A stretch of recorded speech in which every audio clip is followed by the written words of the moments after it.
Hello and welcome to Franklin Regional High School here in Murraysville, Pennsylvania, just east of Pittsburgh for tonight's season finale, regular season at least, headed toward the playoffs here in 5A. It's a final Big East Conference matchup here in 5A. Hi everyone, Vince Russo alongside Spencer Witt for tonight's contest as the Gateway Gators, who enter in at 6-3 overall, 3-1 in the Big East, will take on the Franklin Regional Panthers, who are 3-6, 2-2 in conference play. So good to have you all with us here tonight. Should be a great matchup between two teams that are both playoff bound, Spencer. And so what are your keys for tonight? What are some of the things that you're picking up on as we're just a moment away from kickoff? Well, I think the biggest thing for both of these teams is just kind of getting the kinks out for the last minute of play here for the regular season, kind of making sure everything's right for playoffs, especially for Franklin Regional. I think Franklin Regional on the outside looking in compared to Gateway. They want to get a good game against Gateway to show that they have the ability to upset some teams going into the playoffs. The playoffs feature 12 out of the 18 teams from 5A making it into the postseason tournament. The top 4 will receive byes straight to the quarterfinals. The other 8 will have to play to earn a spot in the quarterfinals. The Gators, as early projections show, they're number 4 right now in the Trib Live High School Sports rankings. What do you think their shots are at getting one of those byes for the first round? Pretty good, pretty good. We talked about it prior to the game, and I think that especially for Gateway, they've been looking good all year. Obviously defeated Connellsville last week, and they kind of showed how well they can play against teams like that. And it's teams against Franklin Regional, like in this final match. If they can go out and really destroy Franklin Regional, and I put that nicely, but really put a good effort against the Panthers, I think it'll show that they deserve to be a top 4. So the two teams will meet at midfield. Captains will shake hands, and we are just a moment or two away from getting this one underway. They're doing the ceremonial coin toss. Special teams unit already out on the field for the Gators. The captains out there for the Gators: number 60, Hunter Dow; number 12, Aiden Smith; and number 16, Carson Engelke.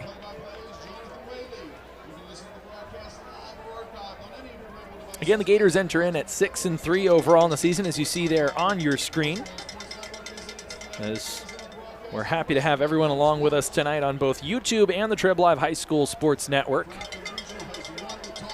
Setting things up for you here, Franklin Regional looks like they will kick off. Gateway will get the ball and go right to left across your screen. They're wearing their road white uniforms with gold trim, black numerals, black pants with gold trim, and gold helmets with Gators written in script on the side. On the other side, Franklin Regional in all blue uniforms, blue tops, blue bottoms, gold trim, gold numerals, and gold helmets with FR in blue on the sides. And we're just about ready to get this one underway, set to kick off as Joseph Bain, the 5'7" freshman, lined up to kick this one off from the 40.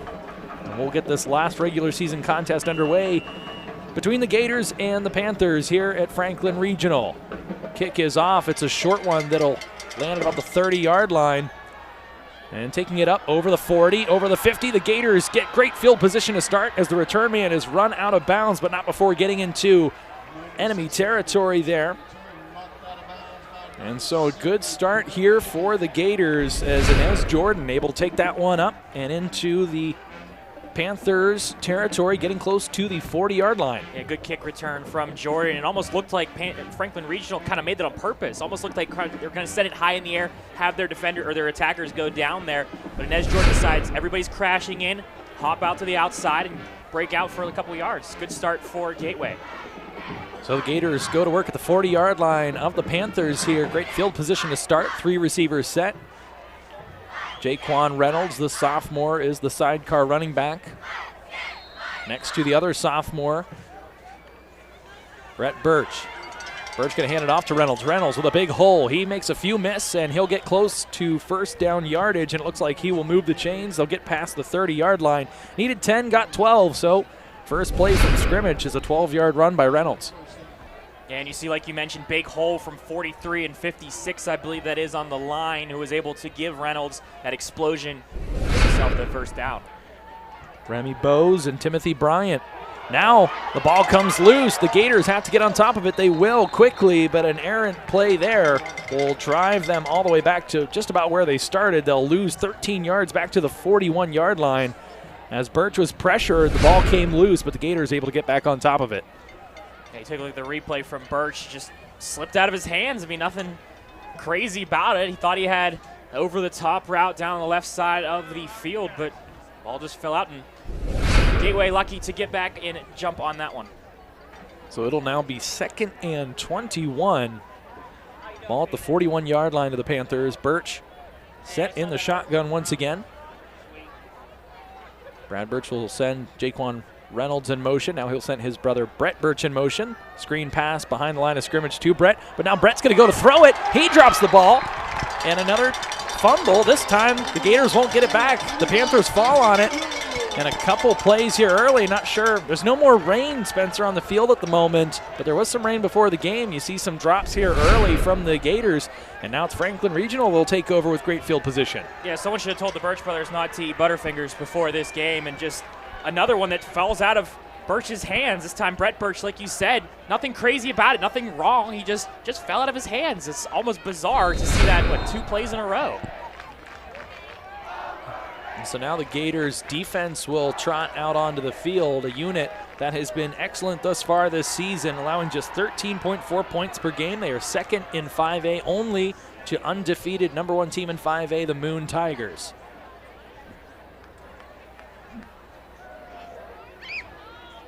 Shotgun set for Franklin Regional, 2 receivers set. RPO, they'll hand this one off to the tailback. He'll get a few, but nothing more than that. As Tyler Buzga able to fall forward for what ultimately looks like a 2-yard gain. It'll be 2nd and 8 upcoming for the Panthers. Well played by Gateway. You see on the replay, they don't bite on the fake. They stay home, see that it was handed off to Buzga. A couple Gators right there for him to take him down. Connor Donnelly, the starting quarterback for Franklin Regional. He was a part of a 4-man contest to solidify that job. Panthers used a rotation for much of the early season, and they settled on Donnelly, who has stood out thus far this season. We'll see if he goes to the air here on 2nd and long. They'll keep it on the ground. This one blown up, getting into the backfield quickly. Jameer Harbor. Oh, man, what a hit there. Harbor getting to the backfield and blew that play up before it even got started.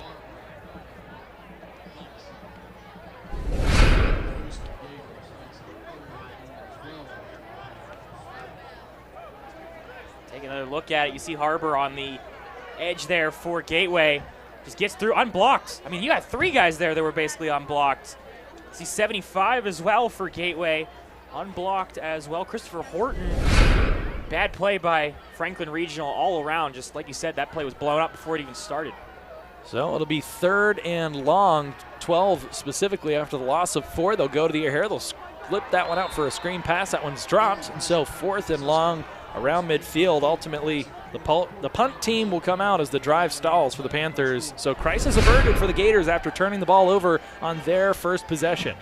Yeah, not much doing for Franklin Regional. You see that one just past the outstretched hands of Tyler Buzga. And Buzga, I think, at least for Donnelly, he wants him to kind of move forward with that. Don't stay far back, kind of leading him towards the sidelines. But instead, Buzga was a little bit far back and could not hold on to it.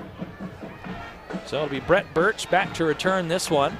Low snap. Kick is blocked. High and angling up in the air. And it's taken by one of the big men around the 50-yard line. And a Gator came up, got it, moved the ball forward a few yards. That's Aiden Smith. That might be the first time we've seen him touch the ball all season long. But he's able to return the ball a few yards forward after the block. And so once again, for the 2nd time tonight in as many drives, the Gators will start their offensive possession in Panthers territory. Well, we talked about the past couple of plays, even on the screen pass where it's delayed and where the line is supposed to go forward anyway. Franklin Regional's been struggling just to keep Gateway out of their own backfield. And you see there the deflection from the punt for Gateway in favor for the Gators, and they're starting out right at midfield. Great position for Gateway. So that's where they will go to work. 3 receivers set. Reynolds, the sidecar once again. They'll hand it off to him. Reynolds, after gaining 12 in the first, has a little tougher of sledding at first, but he's able to bust this one out wide, and he'll get dragged down in the red zone. So it initially looked like nothing up the gut. Reynolds, great vision for the sophomore, able to get that one to the outside, puts on the burners, and that one is going to be a gain of over 30 yards. Exactly what I was going to say, Vince. You talk about the vision for Reynolds. You see him See, there's nothing in the middle. Bounce outside. He has so much vision looking downfield. Nice stiff arm. Taking Garrett Deller off of him and able to bounce it out to the sidelines for a nice gain. So ball right around the 20-yard line. And they'll hand it off to Reynolds again. He's swallowed up before he gets anywhere. He might have gotten a yard there, but it looks like it'll be 2nd and 10 from the 20. Nice tackle for Franklin Regional there. When you play on the line, you know, once that guy gets to you, you disengage from the blockers. He went for the legs. A player for Franklin Regional couldn't see exactly who it was, but still a nice play to stop Reynolds, who has been running all over them. So maybe that's a bit of a boost for Franklin Regional here, trying to stop Gateway. Birch now back to pass. He's pressured once again. Holds on to the ball this time. Tries to scan his options downfield. Eventually is pushed out of bounds. So he'll lose around 5 yards. He's back around the 24, 25-yard line. And so it'll be another 3rd and long upcoming for the Gators. Yeah, you see Franklin Regional getting in there, and I think it was 54, I believe, for the Panthers. Andrew DeVol, the freshman, you see him going in, got his big hands up, but instead you want to just go right after him. You got to go after him. Don't let him. If he deflects it, that's fine, but it's not a play where he can either run or pass. It's a play where he's basically only passing, so you just go after him, make him roll out instead if you miss him in order to stop him in the backfield. So here's the 3rd and long play, obvious pass play. They'll pass it over the middle. That one connected to the steady number 13, Dallas Harper. And so Harper able to drive that one down. And see here if the Gators want to go with 4-down territory or if they'll bring out the kicking team. Looks like the offense will stay on momentarily. It is about 4th and 4, 4th and 3 technically. The ball just inside the 15, and there it looks like they got the defense to jump. Not sure if there was any movement by the Gators. We'll wait for the officials to make the call, and we'll see what happens. Could be a big 1st down for the Gators. And it is. An encroachment penalty for the Panthers. Gators do a good job of drawing the Panthers offside on 4th and 3, so they'll get 5 yards, enough for the 1st down. And now the ball inside the 10-yard line. They're at the 8-yard line, 1st and goal. The entire defensive line fell for that one. Screen to Dallas Harper. Can he get the edge? He does, but he's swallowed up inside the 5-yard line. Looks like he's down at about the 2 or the 3. So a good gain of 5 there on 1st and goal. Harper now with his 2nd catch on the season. He had 18 receptions coming into this one, 229 yards and 6 touchdowns, one of the leaders for the Gators on the season.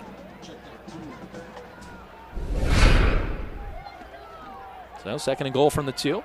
Birch will hand it off to Reynolds. Reynolds, nowhere to go there. He might have gotten back to the line of scrimmage, but a good job there. The Franklin Regional front 7, they've gotten some good push here early in this one, and not a whole lot of easy going. A couple big runs from Reynolds, but also a couple that have been stopped right at the line of scrimmage. Hey, you see number 6, Roman Sarnick gets there, and 57, Owen Sinclair, 2nd man on him. And like you said, kind of crashing that middle. You know that Reynolds is going to go into the middle there, especially on the 2nd down. So a loss of 2 there, 3rd and 4. They're going to go to the corner of the end zone. Brett Birch in the back. Did he make the catch? Did his feet get in?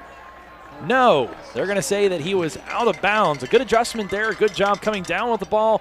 But he ran out of blue turf there in the end zone, and we'll take another look on the replay. And you see the fade route, and it's a very well thrown ball. That ball is only going to go to number 7. It's away from the defender, and did he get that foot in? I don't think he did. I think it was close. A good call from the referees. But like I said, though, that's how you want to throw that ball, though, in the corner of the end zone, back of the end zone, where only he can make that grab. And so, once again, another crucial 4th down here. See what the Gators will do. Will they try and run a play here, or will they try and just draw offsides once again? They'll run it. The option play, they'll hand it off to Reynolds. Reynolds, does he have enough? He keeps his feet moving, and he's into the end zone. Reynolds with the 2nd effort, and the first points for the evening go to the Gators. They're on the board, 6-0. Yeah, you see the 2nd effort from Reynolds. Take another look at it. Give it to him on the option. And a guy there who was 6 again, just was not able to hold on to him. Roman Sarnick. Reynolds did a nice move, cutting back to his right, scoring a touchdown for Gateway. Plaskin's PAT is up and good. He has been excellent on the season. And so 7-0. The Gators overcome the early turnover. They get a stop. They block the punt. And then they come down the field methodically, a mix of run and a couple passes to Dallas Harper. And Reynolds there capitalizing and punctuating that drive with the 4-yard touchdown run.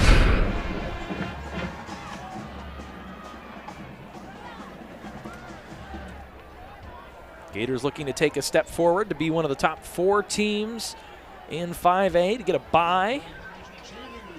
Which the bad news of that means we wouldn't be with you next week broadcasting a Gateway Gators football team, but it'd be an opportunity for them to get just a little more healthy, get a little more game prep in the books. You look at potential opponents, we'll have score updates throughout the evening. 11 of 12 seeds have been locked up in 5A. Just 1 seed left remaining up for grabs in the Allegheny 6 conference between Peters Township, West Allegheny, and South Fayette. 2 of those teams, Peters and South Fayette, playing each other tonight. West Allegheny has Moon. But you look at North Hills, Penn Hills, Bethel Park, all opponents that are possible matchups in that quarterfinals if the Gators do end up with the bye. Plaskin, once again, kicking this one out of bounds. It's something he's had an issue with over the past several weeks. He's going to get an earful as he heads over to the sidelines because this continues to be a chronic issue for the Gators that has allowed other teams to capitalize on better field position after scoring drives. Yeah, that's a huge issue for Plaskin. You see him with his right foot. He's on the near hash and just went out pretty well, actually, on the 20-25 yard line out of bounds. So didn't even get much on it, unfortunately, for Plaskin as well. Just, again, it's so interesting to me to see a ball go out of the go out of bounds because for a kickoff, you just need to send it straight forward. You don't need to place it perfectly anywhere. Just get it down the field as far as you can. Unfortunately, Plaskin was not able to do that there. Now potentially an equipment issue of some sort as a player for Franklin Regional sent off of the field, now replaced. It looks like Caden Smith had to come off, and so in his place, coming out onto the field is Heath Sliva. So the freshman checks in on this first down play where the Panthers will take over at the 35-yard line. It's a decent field position to start. Now they have to reorient things. The ball was placed on the right hash. Now they'll place it in the middle of the field after the kickoff out of bounds. And we'll resume play here. We're about halfway through our first quarter. Gateway up 7-0 thanks to a 4-yard Jaquan Reynolds touchdown. This is the second possession for the Panthers. They'll start in the gun. It'll be a pass play. They got a man over the top, but that ball was intended for the target underneath. Looks like they were trying to get to Roman Sarnik, but they had a man open over the top there. As a busted coverage could have been fatal for the defensive unit on this drive, but Gators catch a break. And I have to wonder who was in the fault there, I should say, for Franklin Regional. Was it that wide receiver who was seeing that coverage, breaking out, and making his own route, or was it the quarterback not understanding what the route was for Franklin Regional? Either way, a big break for the Gators. No harm, no foul. Second down 10 at the 35-yard line. Once again, Panthers in the gun. Snap is fumbled, ball is still loose, and the Gators look as if they've come up with it. Waiting for official signal, and they have. Jameer Harbor falls on the ball, and so the second turnover of the night. This one, the Gators recover. They fumbled on their first possession, now on the Panthers' second. You see, they just never really had a good handle on it there, Spencer. Yeah, not a bad snap. I mean, it went right about his waist, but like you said, Gateway and Franklin Regional both have just been struggling to hold on to the ball, and errant fumbles, I should say, from plays that never really even developed. You saw it for Gateway, and you see here for Franklin Regional as well. So someone's got to put down that ball before every play, it seems like almost. No rain right now, I don't think, but something's going on out there. So the offense returns to the field, though, the ball at about the 30-yard line. Now a little trickeration. They'll hand this one off to Birch. Birch able to get to the outside. Makes a nice little move, and he'll get down to about the 25-yard line. So a gain of 5, but some flags came in, and it looks like this will be a block in the back. I think that Matthew Brooks might have found the wrong side of a jersey on a block, and so this one will likely be coming back. I think you're right, too. You said it was a reverse play, and that's always so difficult. When it is a reverse, you see guys go from right to left, and if he beats you, you're trying to get that block because there's so much room that they have to make up on a reverse. Unfortunately for Gateway, not able to do anything with that. Unfortunate penalty as you take another look at it.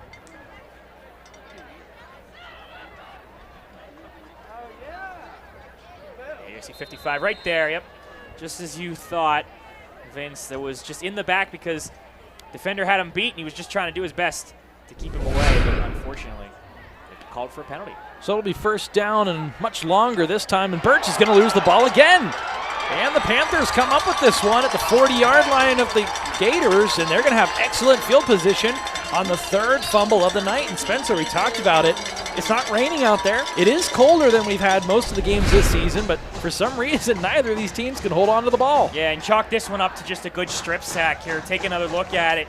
You see that's 57 getting his arm on Birch for Franklin Regional.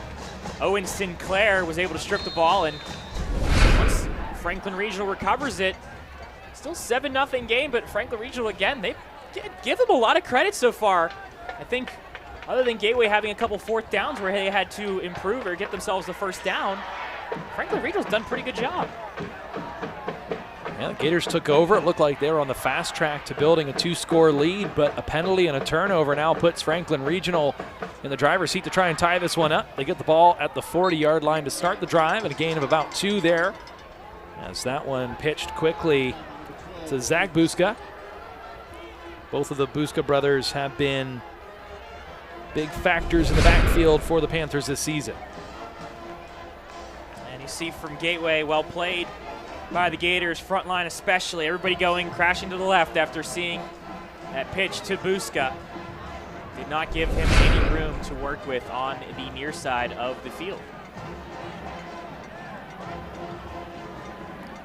Zach has 5 touchdowns on the season, averages 7 yards a carry. His brother has 350 yards and 4 touchdowns on the season. A nice little burst there, as the run between the tackles will net about 4 or 5 yards there, which will set up a 3rd and 4 situation. Another nice carry there by Zach Buska, the 5'7" junior. See Buska again on the handoff for him, getting past that front line, getting into the secondary. Nice run for Franklin Regional. So 3rd and manageable here for the Panthers. See what they dial up. Gators showing blitz, now backing off. Play gets adjusted. Play clock winds down to 13. Hayden Smith now in on the blitz, and a big hit there on the backfield, and coming through, knifing through, is Demetrius Harper. We've seen that all season long. Harper from the defensive end position getting a great jump there. He blew that play up. And even in this whole game so far, the first couple of series that Franklin Regional has had, Gateway's been able to jump this snap perfectly. You see it here again. Demetrius Harper recognizing when to go. Taking a look right there. Good jump. Nobody blocks him. Nothing that the running back Buska could do for the Panthers. So it looks like the punt unit will come on at the 35-yard line for Franklin Regional. I think the Gators caught a little off guard by that. They don't have a return man back now. Patrick Body, the star receiver, going to head back toward the end zone. And they'll get this punt off. Body will track it down and fall down inside the 5-yard line. And so another blunder for the Gators. You don't get your return unit out there, so you have someone who hasn't fielded punt returns since last season, did Patrick Body, and so he goes back, he loses his footing, and now the Gators have the ball at the 3-yard line with 97 yards to go to pay dirt. That's a nice punt for Franklin Regional, but when you're back within your own 5-yard line, you gotta let that bounce. Let that go. Worst case scenario, it bounces out for the 3-yard line. Best case scenario goes out. But the same case scenario that you'll never have that option is if you field it at your own 3-yard line with Franklin Regional players screaming at you in the corner of the field. So a long field to go now for the Gators, as Birch standing in his own end zone. He'll get this snap, and he'll fake the handoff. They'll throw across the middle. And that one a little bit behind the intended receiver. They were looking for Dallas Harper once again, but that one off the mark.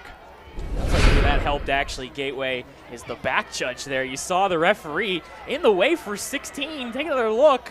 He wasn't able to cut up and try and intercept that ball. Instead, a little bit of help from the men in stripes for Gateway.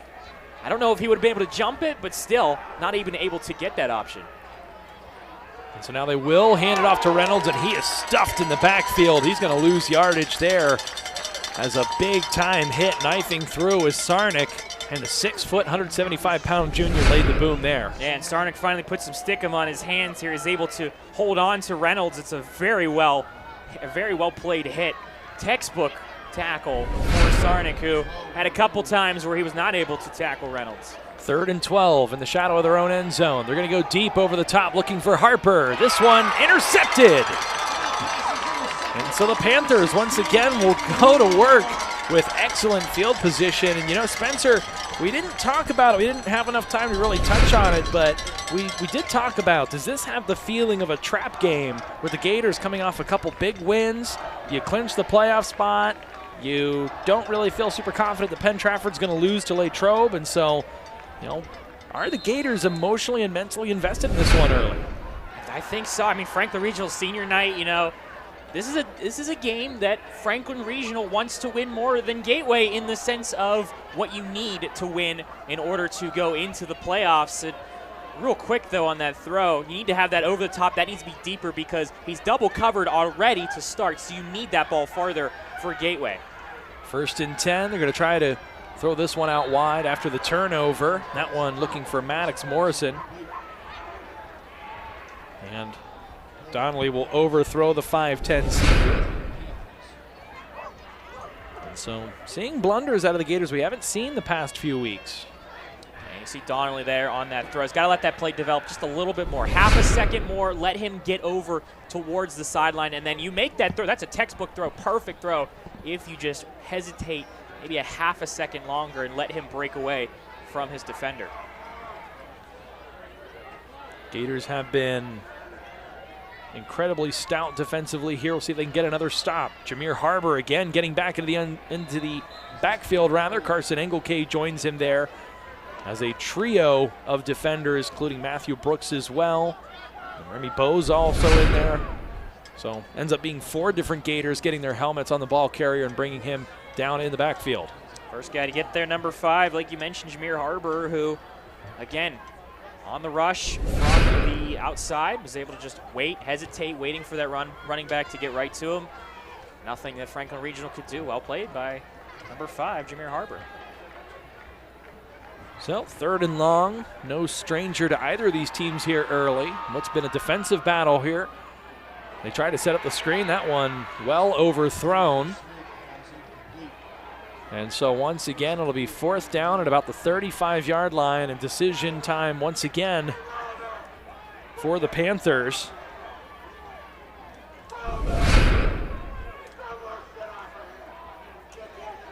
It looks like they will bring out the punt unit once again. And once again, no return man back initially for the Gators. Figure this time they might just leave it go after Body fell down with the ball at the 3-yard line. See if they can get a block on this one. This one will trail down inside the 5. It'll take an excellent bounce. And the Panthers got to it, but the player went into the end zone. And now we have some pushing and shoving behind the play as we have Carson Engelke, it looks like, getting tied up with Zach Buska. So a flag will come out. We'll see who the guilty party after that altercation was. But as it stands right now, it's a touchback on the punt. And that's a result from the play before. I think Buska was down on the ground. Someone was over top of him. I don't know if it was Engelke on the last play on 3rd down. And I think that's just a little bit of retaliation, a little bit of frustration for both these teams. Just trying to get the edge, trying to get a chip over the other team. I guess you could call so far a little sloppy game between the two. So if you can get that momentum, get that edge, try and clean some things up. Potential to move forward with it and capitalize on some more mistakes. So we'll see if we can see the foul. You see Buska taken down again. There it is right there. That's Buska down on the field again on the bottom of your screen, and I think that's just what he's frustrated about. The question is, be able to just tackle a man right in the backfield like that, or is it attributed to just frustration from both Gateway and Franklin Regional? So nevertheless, it is a foul against the Gators. It'll back them up to the 10-yard line, half the distance to the goal penalty. And so once again, 90 yards plus to go. Jaquan Reynolds going to try and put a dent in that here early. He gets out towards the sticks. Looks like a gain of about 9 there on the 1st down run. And Reynolds continues to be a bright spot for the Gators thus far here tonight. Reynolds has done a good job, especially on the outside. When he bounces out, it seems like he has more open space and open field to cut up. So nice move right there, getting around his own teammate and cutting back upfield for a good gain. 2nd and 2. They'll hand it to Reynolds once again. He falls forward. That'll be enough for the first down. Needed 2. Looks like he got about 4. And so that will move the chains as they get the ball up to the 22-yard line. That's running off tackle on the right side. Exactly what Gateway needed there. Just a couple of yards. Reynolds falls forward. Got the first down. Reynolds with the lone score in this game, the 4-yard scamper earlier in this first quarter. Now they're going to take a shot downfield. They have a man, and that ball is overthrown. Looking for that far side of the field to Remy Bose, and that one just a bit too far for the 6-foot receiver. I know that ball is overthrown by Birch, but that's a better throw than we saw from the interception prior in a couple plays ago. This ball is overthrown, but it's the only player that is able to get to that one is his wide receiver. Unfortunately, just a bit too long. So now 2nd and 10. Birch going to pull this one down. He will run forward. Birch has done a better job recently running the football. 253 yards, 3 touchdowns on the season. His throwing statistics, he's now completing 63% of passes. He passed the 2,000 mark last week with 2,072 yards, 23 touchdowns, but threw his 10th interception tonight. So he is now tied for first with interceptions thrown in 5A, though he is 3rd in attempts thrown on the season. And so the short gain will bring up 3rd and 8, but with the play clock winding down, that will be the end of our first quarter. You're tuned into Gateway Football on YouTube and the Trib Live High School Sports Network. Our score after 1 quarter, Gateway 7, Franklin Regional 0. It was Jaquan Reynolds on the Gators' 2nd drive of the game, a 4-yard touchdown run, the PAT up and good. And it's a chilly 51 here tonight. Wind is blowing in. We've seen that be a factor here. The sun has long set here. So starting to finally feel like October. We had some unseasonably warm weather late into the season, but now the cold in full effect. And Spencer, I think we've seen that be a factor with that ball security in the first quarter. Yeah, we talked about it before. I mean, it rained all day this morning and afternoon, but shouldn't have too much of the effect on the ball. But that field is going to be a little slick. But real quick, just want to say it's nice to see for Franklin Regional and both Gateway, their senior night, the rain was able to hold off. It's not the rain that we saw earlier this afternoon. Always a good thing to see. You never want to have rain on your senior day when you're supposed to be honoring the class of 2022. So good to see it as well, and good to see just for football in general. They're firing hot dogs. What just fell right in front of us here? As we got told before the game, it was a middle school project to create a hot dog launcher. It's an annual tradition here at Franklin Regional. And so if you see something fly across your screen, not a bird, a hot dog.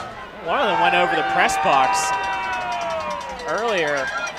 They were telling us before, they said some of them might actually go over the press box, and I kind of thought that was a little bit of exaggeration, but no, he's not kidding. That's way over the press box.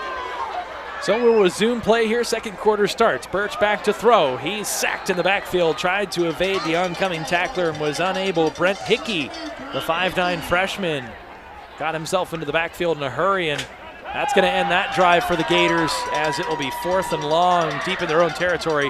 The punt team comes out. Yeah, you see Franklin Regional here have a man in motion, crashing through 70s, just able to get him. Hold on, Birch actually lost the ball for a half a second. Fell out of his hands. He collected it himself, though, but got to hold on to that ball. Both of these teams, a bizarre one when it comes to that. So Cole Plaskin now back to punt. And the snap is up over his head. We've seen this a number of times, and he'll just kick it out of the back of the end zone, which is about the smartest play you can make at that point. And so that will be a safety. Franklin Regional now on the board, and Carson Engelke has had issues with that here this season. The long snapper snapping the ball toward their own end zone. Yeah, but a flag on the play as you take another look from the snap. Just about a foot, 2 feet too high for 46. Question is, are you allowed to kick that one out of the end zone like that? I think you have to at least make a more of a play for it, right? I don't think technically it's legal for Cole Plaskin, but we'll see what the call is. So we will see what happens there. This has been an interesting contest to start. Turnovers galore, miscues by both teams, neither playing super efficient. Take a look once again at the replay. And you see Plaskin, of course, what he's doing is that he's sending it out instead of Franklin Regional recovering it. Even if he's the first one to get there, he knows that he can send it back out of play. Instead of 6 points, it would be 2 points, but again, the referee's talking this over for a while. So it is a safety. So 2 points on the board for the Falcons, and now the Gators will have to kick it off once again deep in their own territory. As the Panthers looking for the upset here, they come off of a 49-7 loss to Penn Trafford last week. The Gators took care of business against Connellsville 55-0 in the rain last week. But it has been tough sledding for the Gators here thus far in this one. Just a disjointed effort. We'll see if they can right the ship here, starting with a defensive stand here against the Panthers, who are down now just 5. We talked about it, though, prior to this, graduating almost all of their impactful skill position players from a year ago. Started out the season 1-4, have split their last 4 games. So, this team especially has really improved over the second half of this season. Franklin Regional just kind of gelling together a little bit better. It's games like this, we talked about it, give the Panthers some credit. Franklin Regional is doing a decent job pressuring Gateway a lot. This is not the best Gateway football we have seen this year. They have plenty of time to fix some stuff here in this last game of the season. So the kick lands ultimately at the 30-yard line, and a decent return there up to about midfield. And the Panthers will be knocking on the door to get into enemy territory to start their offensive possession. And the Gators defense has its work cut out for them, but they have been up to the task so far tonight. They'll have to do it once again here to avoid giving up the lead. Yeah, and I think Gateway, especially, this is going to be a big drive for both Franklin Regional and Gateway. Franklin Regional really needs to capitalize off of this safety and at the very least, move the ball down the field a little bit. Get yourself 20, 30 yards. If you don't score a touchdown here, yeah, it's one thing. You're still only down 5 points, but you need to show that this offense is capable of getting past Gateway. Talked about it again. Both of these teams will go to the playoffs. Pairings will be announced tomorrow night, a little earlier than usual. Usually it's Monday evening, so a couple extra days to prepare for these teams. We'll find out where they're headed, who they're playing. But first, we got to finish the regular season. A long throw downfield here. That one just a little underthrown as the Panthers look to capitalize. Try to go for the big play there, but the pass just a bit short, looking for the 6'4" senior, Caden Smith. Yeah, one-on-one coverage for Caden Smith, and that ball is thrown to the right shoulder for him. Not a bad throw from Franklin Regional, but still a little bit too far for the Panthers. He's taking another look from Donnelly, excuse me. Had him by a step. He had number 8 by a step in Edge Jordan, but a little underthrown from Donnelly. So once again, 2nd and 10, 11:02 left here in the second quarter. And again, Donnelly will operate out of the gun. He'll have a 4-receiver set.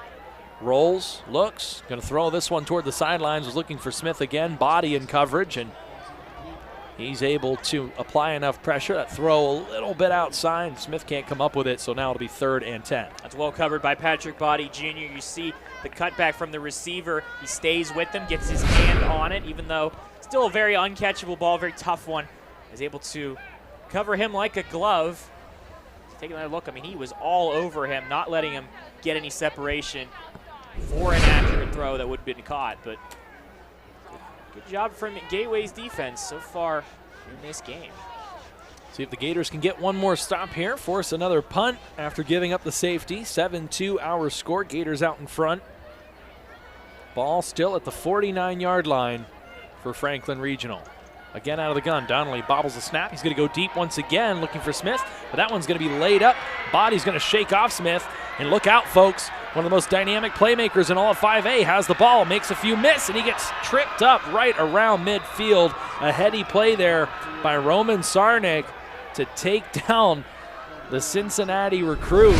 as Body had a whole head of steam going ahead there. We'll take a look from Donnelly. This is just a big miscommunication. I mean, 26 is nowhere near that ball. I don't know where that ball's supposed to be thrown or where the receiver's supposed to be, but look at Patrick Body Jr. Watch him fly through all of these defenders, or I guess say offensive players, for Franklin Regional. And the shoestring tackle from Donnelly, that was the last man. He had one more man who had a blocker with him. If Donnelly doesn't make that tackle, I think Body Jr. is probably going to be gone. And so now it's the Gators who have the ball near midfield as the turnovers just keep piling up in this one. See if the Gators can start to build a little separation in this one. They'll go to work at the 47-yard line. They'll hand it off to Reynolds. Reynolds is swallowed up in the backfield. It looks like he's going to lose about 3 yards there.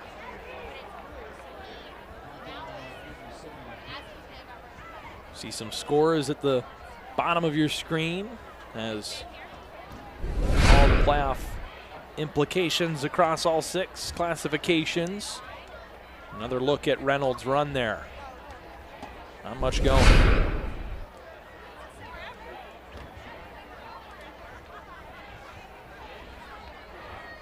So 2nd and 12, they'll hand it to Reynolds once again. He has to shake off a couple defenders, but now puts his head down, bowls over a defender, and gets up close to the 45-yard line of Franklin Regional. A decent gain there will bring up about 3rd and 4, so make that a gain of about 8. And Jaquan Reynolds is really helping Gateway when it comes to the rushing, able to get by these first defenders, and really the second effort from him is getting positive yardage. They go back to him on 3rd down there. He's swallowed up in the backfield, and so Reynolds has had a couple big breaks, but the Gators have not been able to open holes for him consistently, and so now decision-making time. 4th down and 5 at the 48-yard line, and it looks like they're going to keep the offense on the field. See if Birch pooch punts this. We've seen him do that numerous times this season, but as he backs up just a little bit, and he will. And a nice punt there. Birch going to put this one down inside the 10, but that's going to roll through the back of the end zone, and a touchback. So Gators unable to capitalize on the decent field position, and the Panthers will take over at the 20-yard line, down just 5 points here 15 minutes in against the Gators. And let's look at their schedule thus far this season.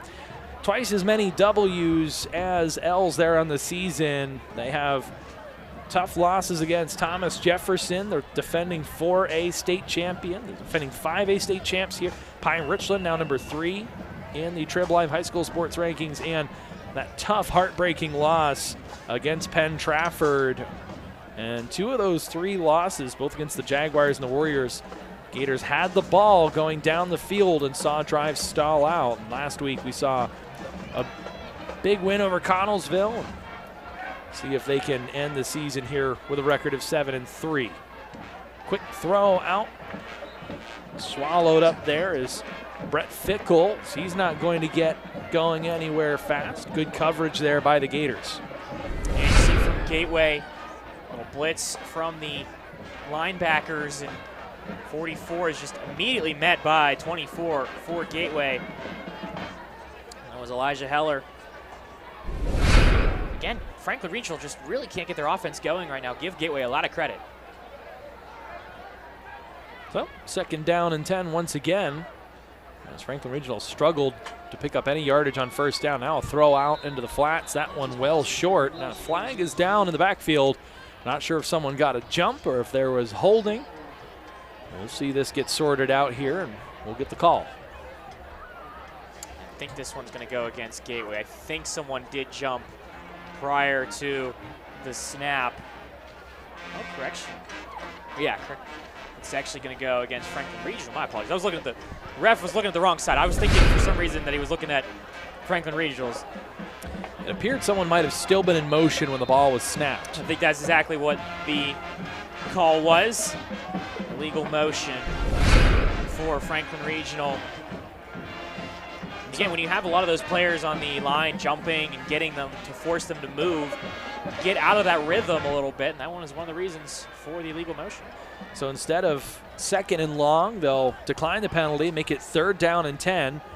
Franklin Regional going to pump fake one way, try to go the other, but the Gators defense not fooled one bit as a trio of defenders, Bose, Harper, And Matthew Brooks all in on the tackle there. It's fourth down. The punt team will come back on. And these checkdowns for Franklin Regional just really aren't working. I think this 2 out of the past 3 plays have been throws to the running back about 3 yards up the field, if that. And they're not really working. Gateway is all over it. You got to spread the field out a little bit. You got to throw the ball slant, something else to generate a little bit more offense. So then you can have the players stay a little bit back. So that way that check down will be more effective. Brett Fickle's already had 1 kick block tonight. He stands at his own 5-yard line, and that one very nearly tipped as well. This one going to get past Brett Birch, and he's just going to let it take a very, very fortunate bounce for Franklin Regional, as the Gators will once again, though, start with decent field position. They'll have the ball at their own 40-yard line with about 7.5 minutes left here in our first half of play. Just 7-2 our score. As we look at Franklin Regional's schedule, started out with a big win over the Plum Mustangs, then a couple close defeats at the hands of Kiski area and Hempfield. 2 more losses after that to Fox Chapel and Bethel Park. And as you said, Spencer, they've kind of righted the ship with 2 wins in their past 4 games, including that thrilling end to the Latrobe game with a hook and ladder play to score a touchdown late in that one. They were down 26 points, came back, and that was the game that ultimately would help them gain that playoff spot. Pass across the middle of the field to Brett Birch, and a gain of 15 on first down. It was one of the few sparks through the passing game we've seen here. And the first completion to a receiver not named Dallas Harper. And so a good pass there and a good completion, brother to brother. Yeah, play action. You see that slant down the middle. Like you said, brother to brother, finding the openings in the secondary, making the catch. Now they'll dump this one off for Patrick Body, and now he drops the ball. Juggled that one, saw it go through his hands, so Body, the leading receiver in yardage in 5A, unable to come up with that one, and so it'll be 2nd and 10 at the 45-yard line of Franklin Regional. You see on the replay, just out of the hands, looking upfield before he even caught that ball. Body was, that's the reason why he was not able to hold on to it. So ball on the right hash, 2nd down and 10. They'll hand this one off to Reynolds, and Reynolds able to make the first would-be tackler miss. He dances around a few others, and a whole heck of a lot of effort to gain 1 yard there, as there were a bunch of Panthers in the backfield. They've done a good job in run defense for the most part this evening. Yeah, it's with like I said, with the exceptions of those second efforts, Franklin Regional really has stifled the run game for Gateway. And so 3rd and long upcoming once again for the Gators. What looks like it will be a passing situation. Birch with 3 receivers. He'll fake the handoff to Reynolds. He's going to send this one out wide to the flats. And Birch goes backwards before forwards, but gains some decent yards after the catch. He's still going inside the 15. He's stiff-arming guys off him and down toward the 10-yard line. A big gain there on 3rd and long. Birch goes to his older brother, and the senior able to get a big chunk of yardage after the catch to set up 1st down and 10 at the 12-yard line. Well, a good route for Birch first off when he makes this catch, and then watch when he sees one player, he cuts back, sees 57 cutting to him as well, so he cuts back and then pushes himself upfield for extra yardage. Quickly back into it there, 1st down run, as Birch kept it on that one, gained about 2 yards. And they'll quickly get back to the line here with the ball inside the 15-yard line, looking to build on this 7-2 lead. As last time they got it down to this area of the field, Reynolds finished the job from 4 yards out. We'll see if they go his way again or if they take to the air.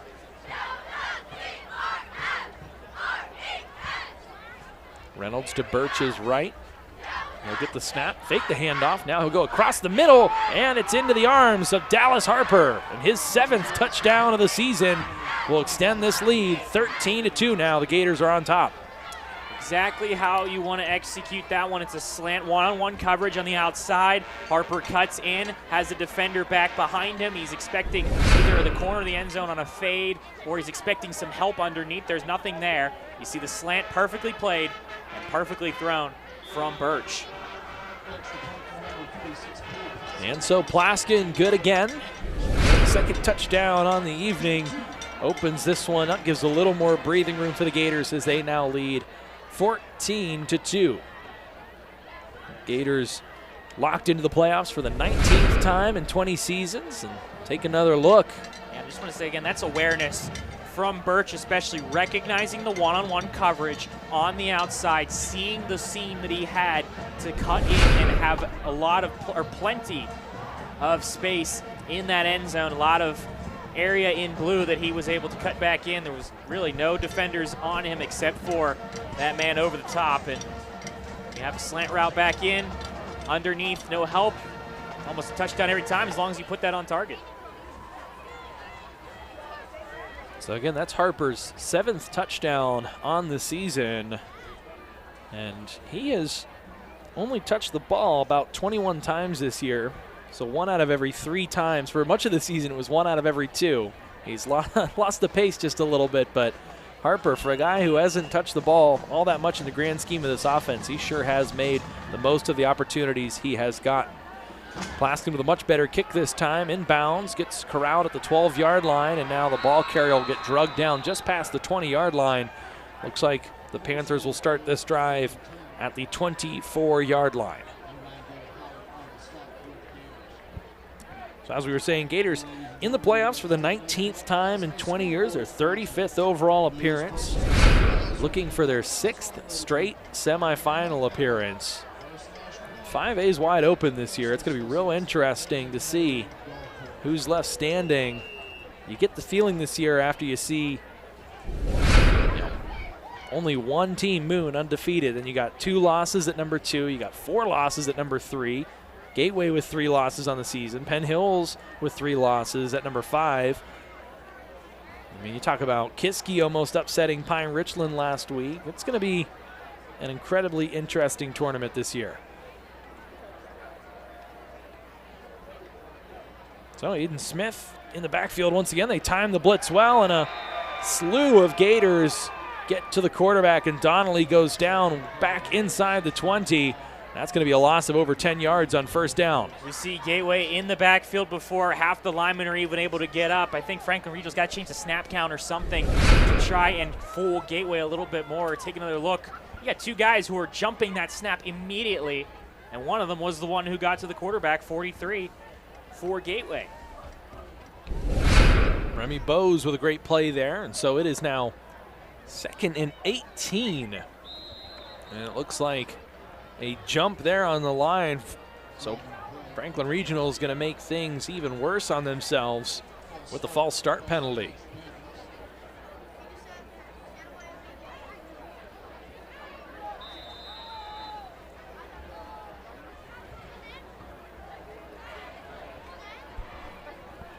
The ball back to the 10-yard line. They've got to get to the 34.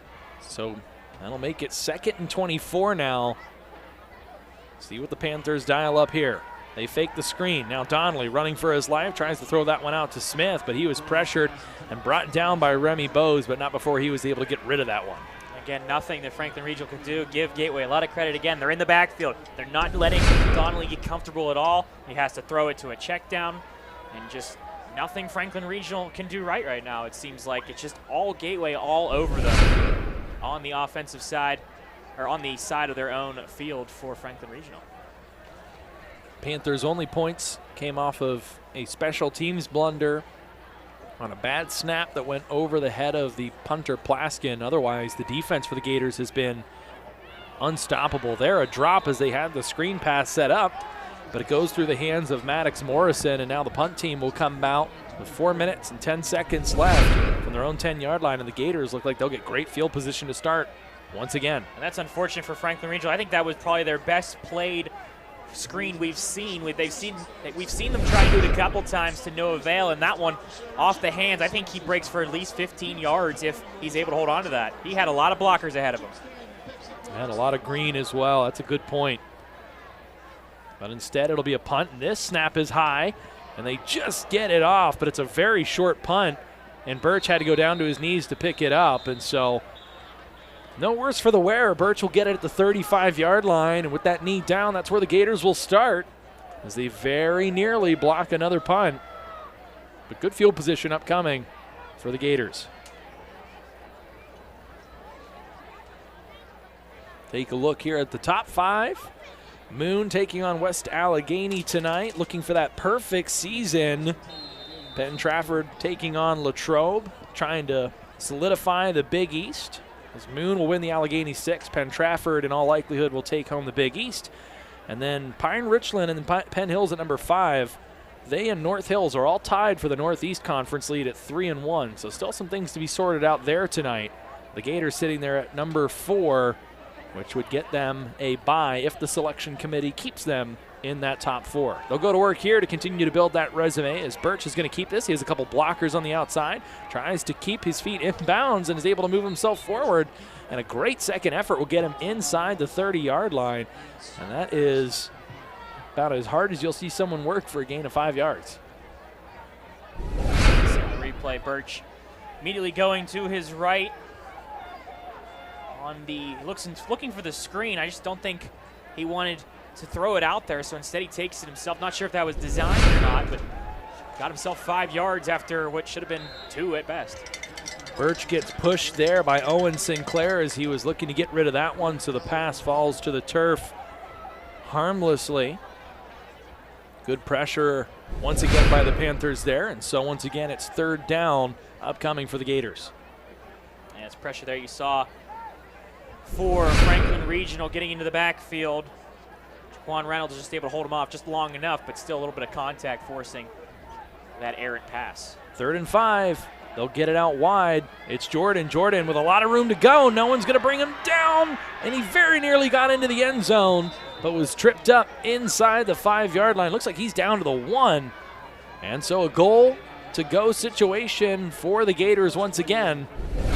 That is a great run after the catch there by Inez Jordan. And you take a look at zone defense for Franklin Regional, so nobody playing up on number 8, Inez Jordan, and he had some blockers in front of him.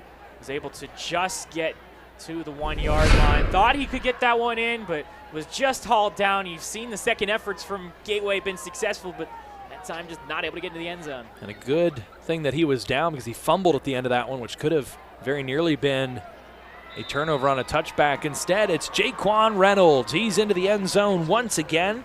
And so tonight he has touchdowns 7 and 8, and the sophomore continues to impress as he builds the Gateway lead up to 20-2 now with 2:49 left in the first half. That offensive line pushing Franklin Regional back a couple yards. Give them a lot of credit. The trenches are successful for Gateway, and Reynolds almost untouched for those couple of yards. There's no holder for Gateway.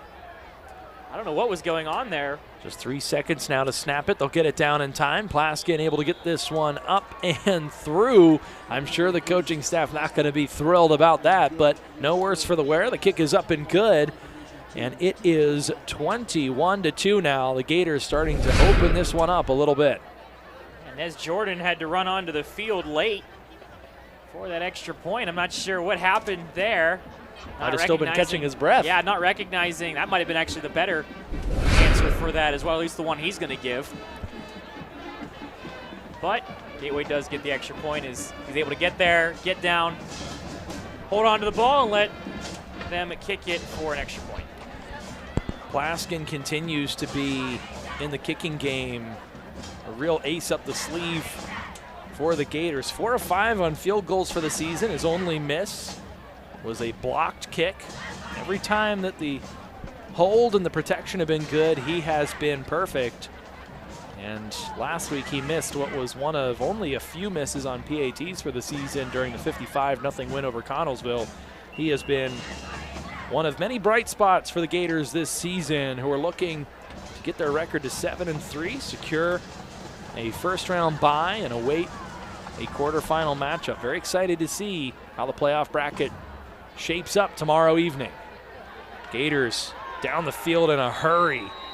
Carson Engelke able to put a helmet to the ball carrier there as the Panthers will not reach the 20 on that return. Great coverage by the kicking unit. And speaking of the kicking unit, I mean, you talked about it for Gateway, Cole Plaxton. I mean, we talk about how there's a lot of parity in this league this year, a lot of losses from both sides. Moon's the only one that's undefeated right now. You expect close games in these playoffs coming up, and you want to have a kicker who you can rely on, especially when it's late in the game, and those points are going to matter. I expect a lot of these games in the WPIAL playoffs, especially for 5A, to be 3 points, a touchdown, maybe double digits.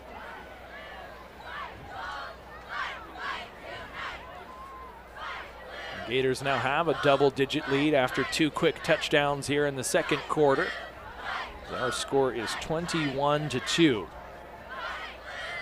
Panthers have not been able to get anything going on offense. They'll go to the air here. Now flushed out of the pocket. Donnelly going to be drugged down, was looking for some room to run, and a great hustle play there. Hunter Dow able to knife through and bring down Donnelly in the backfield. That's going to be a loss of 6. And once again, deep in their own territory, Franklin Regional struggling to move the ball. And Gateway will take a timeout here to try and preserve some time in case they can get the ball back. And you take another look here. Donnelly again scrambling out of the pocket. Let's see how many Gators in the backfield. 1, 2, maybe 3 before Donnelly has to roll out to his right. Gateway has been all in the backfield for the Gators, and when you have a quarterback that is not able to be comfortable in the backfield for Franklin Regional, you really can't generate any offense at all. You're scrambling and just hoping something works instead of the plays that you're designed to run for the Panthers. So 2:36 left here in our first half. Want to make sure to remind you all to stick around during halftime of the Trib Live halftime show. Get you all caught up on all the action as we are in the last week of the regular season. Like we said in 5A, certainly 11 of the 12 seeds are set. We know for the most part who's going to be in the tournament. But this last week, you still get a sense that there's still some teams jockeying for position, jockeying to secure section or conference titles. So still a lot to play for here heading toward the playoffs. Not sure who's going to be facing who and who's going to be playing where. We'll find out soon enough. Another pass play here. This one in the backfield. It's popped up in the air, and it's intercepted. The Gators able to come away with it, and they'll have a short field here with 2:27 to go as that one was bounced up in the air by Maddox Morrison. We'll see who came down with it. Is Demetrius Harper a little slow to get up? Looks like it might have been Hunter Dow that came away with the interception. And for, I think, the 3rd consecutive week, we've seen a big guy come away with an interception. I mean, this ball hung in the air for a while. You see it's another screen for Franklin Regional. Oh, he smacked it up in the air, number 4 for the Panthers, Maddox Morrison. And I think it was 60 that collected that one? It was, Hunter Dow. Hunter Dow. So another big man getting the interceptions. Always good to see. You love seeing that, by the way, when it comes to football. Always good to see the guys in the trenches coming up with the ball when it kind of just plops right to them. I don't know that anything will beat seeing 6 foot, 320-pound Christopher Horton come down with one against Woodland Hills and then drag a couple other defenders, or rather offensive, turned into defensive players for about 10 yards. And the like you said, Spencer, you can just tell the reaction on the sidelines. The guys get so fired up. The crowd gets fired up. It's so much fun to see the big fellas get a chance to get their hands on the ball. In fact, we even saw Eden Smith, the linebacker, return a kick earlier in this game. So it's been an interesting contest, to say the least. Gators will take over here. They'll go to the end zone. One play, one pass, one score. Patrick Body in the back of the end zone, completely uncovered.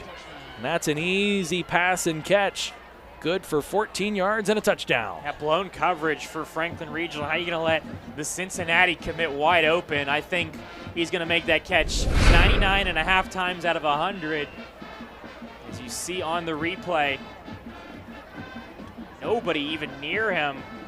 26-9 for Franklin Regional. Were both near the corner of the end zone. I think it was a bit of an issue on their assignments and to see exactly who they were supposed to be covering, which one was supposed to be more towards the middle of the field. So Gateway gets a touchdown off of Patrick Body Jr. and one of the easiest touchdowns I think we'll see all evening, I should say, for Gateway when it comes to throws. And didn't take a whole lot of time off of the clock here, and so now if you're Franklin Regional, you worry about getting the ball back, again, not being able to do anything offensively, and do the Gators burn the last of their couple timeouts and try and get the ball back to try and get another score? They Started out slow. It was 7-2 after our first quarter of play, but now 3 second quarter touchdowns. It was Birch with a couple touchdown tosses through the air. One to Dallas Harper, one to Patrick Body, and 2 runs in between Jaquan Reynolds. And so for Body there, that is now touchdown, I believe, number 7 on the season. He's one of the leaders for the Gators. And so Plaskin lifts this one off. Another good kick down inside the 10-yard line. And out to return it with a big hole there is Roman Sarnik. And Sarnik, or rather Buska, Zach Buska with one man to beat. And he's going to get to the end zone. He'll take this one 90-plus yards for a kick return touchdown. And the Panthers strike back quickly. 2 touchdowns in less than 15 seconds. The Gators get a quick one to Body. The Panthers bring it back down the other way, as that is a 92-yard touchdown return. Yeah, the heart monitor still beating for Franklin Regional, and that was just what the doctor ordered, is they needed a return like that for the Panthers, just to give them a little bit of a spark, a little bit of life in this game. You take another look at the return for Buska. He's got good protection up front. 3 players on Gateway on the left side, expecting him to go to the left. Instead, he stays in the middle. Watch the ankle breaking of number 46 for Gateway, Cole Plaskin. The extra point attempt is good for Franklin Regional, but again, we were just talking about how Gateway, try and force them to maybe take some time out to maybe get some points on the board. Now it's Franklin Regional who has responded with only 2 minutes remaining in this first half, but they only took a couple seconds off to score. So a couple quick touchdowns. Still 2:05 on the clock, and so the Gators will try and build that lead back up. It was 26, now it's back down to 19. And a little bit of life, a little bit of enthusiasm now for a crowd that had gone mostly silent here out in Murraysville, Pennsylvania, as the big play puts 7 on the board. Yeah, it was the loudest we'd heard this crowd since the hot dog launching, unfortunately, and it's good to see them getting excited for a nice return for the Panthers on the kick return. And again, like I said, that's a kick return right there that really keeps you in this game. I think if Gateway is able to drive down the field and score again, you only have 2 points on the board. Maybe you have the ball back going into the half, but still, the fact that you're able to get to 9 at least signifies that you have a little bit of life left. Still plenty of time, still a whole half remaining in this game. And if you're Franklin Regional and you do happen to get out of this half down 19, they do get the ball to start the second half. The Gators started off with the ball to start this one. Another short kickoff. This one's going to take a big bounce there. Birch going to have to wait on it. So he has guys right in his face, but he's able to get to the outside, create a little bit of space, but a good tackle there. And he is there short of the 30-yard line. As again, a Gator and a Panther getting tangled up, but cooler heads prevail there, as it looked like Brett Fickle and Amari Haynes. Take another look at this kick, and again, Franklin Regional, that's by design. You can tell he's not putting his foot all the way through that one, not swinging through, and they're expecting that short kick where the Panthers are able to get there before number 7, Brett Birch, can make any do with it, and he decides to shoot that one outside while everybody converges on him, see if he can break out to the left side and get some yards. But unfortunately there, Franklin Regional was just able to get to. And to be honest, it's probably about the worst field position Gateway's had to start.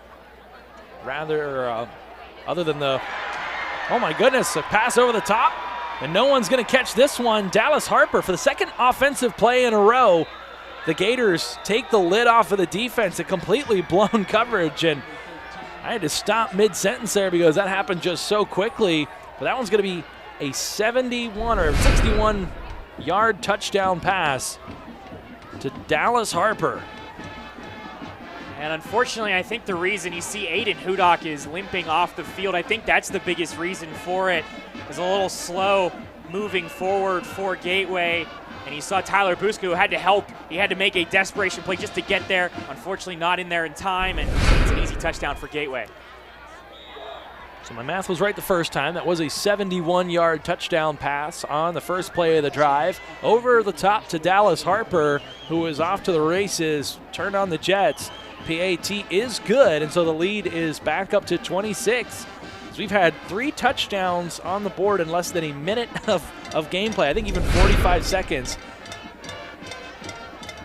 This game was, what, 7-2, 9-2 for the longest time, and here we are 35-9 with a couple snaps of the fingers. But yeah, take another look at that replay. I think that was the issue, unfortunately, for Franklin Regional. It was a player who pulled up a little limp for the Panthers is the reason why he was able to get a step over him, and then the defensive help coverage was just a little bit too late for the Panthers, and an easy touchdown for Gateway. So a minute 43 left here in the opening half. We'll see if the Panthers can get another decent return from Zach Buska, who just took the last one, 93 yards to pay dirt for the first touchdown in the evening of the Panthers. So you had a turnover. Hunter Dow gets the interception. It's a 14-yard touchdown pass to Patrick Body. Then you get a 93-yard kick return as this one slips past. Now Buska going to get swallowed up, and about the opposite from the last return where he took it all away. This one gets past him. He has to just get back to it and is walloped inside the 10, back at about the 8-yard line. So you had the long kick return. Then they kick it back to the Gators, and they go 71 yards on the first play from scrimmage over the top to Dallas Harper. And Buska let that ball play him. He waited for it, was waiting for it to bounce to him, and it took an air and bounce to his left, so he had to backtrack, and 4 or 5 Gateway Gators were right there to meet him when he had nothing doing on the return. Good coverage there, and now we'll see exactly what the Panthers aim to do here. Do they try and open up the playbook, or do they try and just take this one into the half deep in their own territory? Last time they were in this situation was just a few moments ago, and a few touchdowns ago. The interception to Hunter Dow. Tried to get the screenplay set up. The ball bounced up in the air, and Dow came down with it. They'll hand it off here. Decent hole there and a surge forward, result in a gain of about 2 yards. And we will get a timeout from the Gateway Gators, as that will be, I believe, their second of the half. Though the scoreboard does still say they have 2, so we shall see. Thought they had called one on the last Panthers drive before the interception, but clock will stop with 1:29. We'll get it all sorted out here. Figure Gateway, if they're able to hold Franklin Regional here, get some stops. One of the biggest things, we're not even talking about getting the ball in good field position, getting a ball or hand on the punt. They've been in the backfield every single time on these punts. If they're able to pin them back in their own territory, get either a block punt or a short punt, because he doesn't have much room to work with, the punter for Franklin Regional, you get yourselves very good field position. So you see at the bottom of your screen scores coming through here in 5A.